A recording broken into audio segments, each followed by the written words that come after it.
Hi everyone, I start topic 13, which is about dilution. Dilution is reducing the concentration of a solute in a solution by mixing it with more solvent.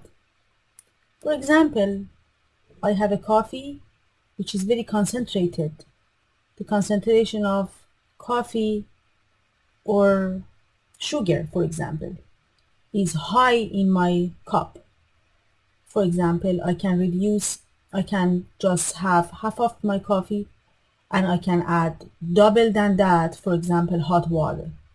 And in this case, I am reducing concentration of coffee or sugar. So in many cases, when you purchase something for lab, so they come very concentrated, okay, concentrated solutions. And in order to use them, to be able to use them in lab, we must dilute them.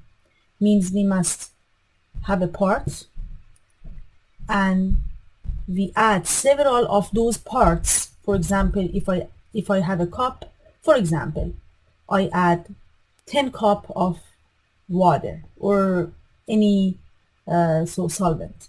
Okay, so in order to just say what do you use and for what substance, what do you use, those things, you know much more than me.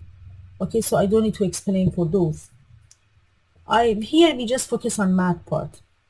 Example 1, a dilution of a 10 milliliter solution. So I have a 10 milliliter solution which is diluted.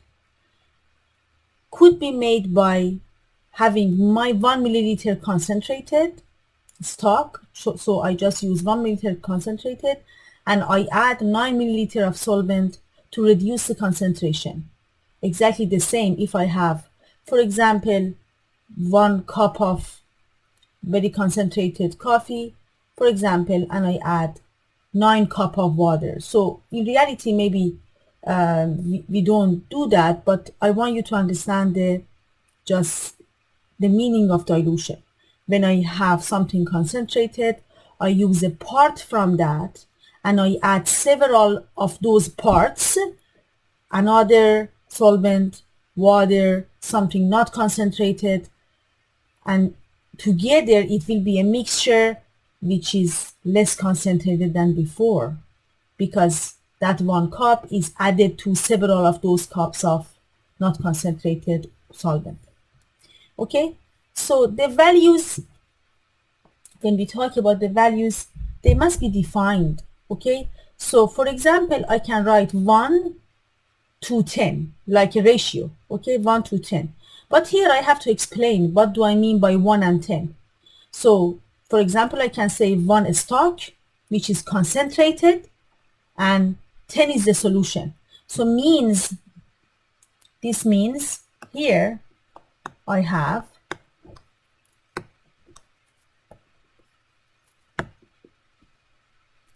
here I have 1 stock, okay, 10 solution means 1 plus 9, okay.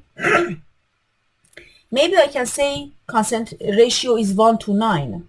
So you would say, oh, it's not the same as 1 to 10, but maybe you don't see it the same, but in reality it is. So I can say this 1 to 9 is 1 stock to 9 solvent. So this is also 1 over 1 plus 9. Okay, 1 is the part which is compared to the total solution, and total solution is 1 plus 9 because one of them is a stock, one of them is not solvent. So when I define my ratio, I have to say what is the meaning of each. For example, I can say 9 to 10, and then you say, oh, it's not the same because one of them is 1 to 10, one of them is 1 to 9, one of them is 9 to 10.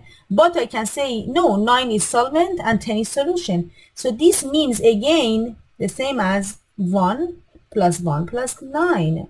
All of them are the same, although when I look at the ratio, I don't see the same thing because when I define them, when I define each, it gives meaning to the ratio, and then I would see, oh, okay, I have the same situation. Okay, so all of them are the same. So in this course, what we do is this one. What we do is this one here. Okay, so this one here is what we do. So we show part. Okay, so we show A, and then we show A plus K, and A is concentrated solute over solute plus solvent that we add, and this will be a new solution which is less concentrated. Okay, but in any other cases, any other course, and if you go to a company, you are working for them, you have to know what is the meaning of the ratio, because it defines. See here, you don't see the same thing, but in reality they are the same, because when I define them, then I see they are the same. Okay, so the numerator is the part and denominator is total. Okay, for our course. Okay, so we do this way. Okay, so I have part over part plus whatever. Okay, so here when I have 1 over 10, this means 1 over 1 plus 9. Okay, if I say, for example, 2 over 10, then it will be 2 over 2 plus 8. Okay, so it depends what you see top. Okay, so it is always A over A plus K. Okay, and we show it with so we show it to like A to A plus K, like that. Okay, so suppose you have a solution containing 4 microliter of NaCl in 100 microliter of water.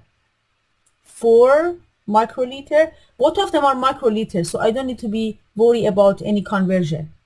Okay, what is the ratio of NaCl to water? Read the question carefully. NaCl to water. So this is 4 to 100. What is ratio of NaCl to total solution? Is 4 to 104. Here I can simplify 1 to 25. Here I can simplify 1 to 26. Okay? In math, I call this equivalent. They are equivalent. So if you have to write it in the quiz or test. Okay, so what is concentration here?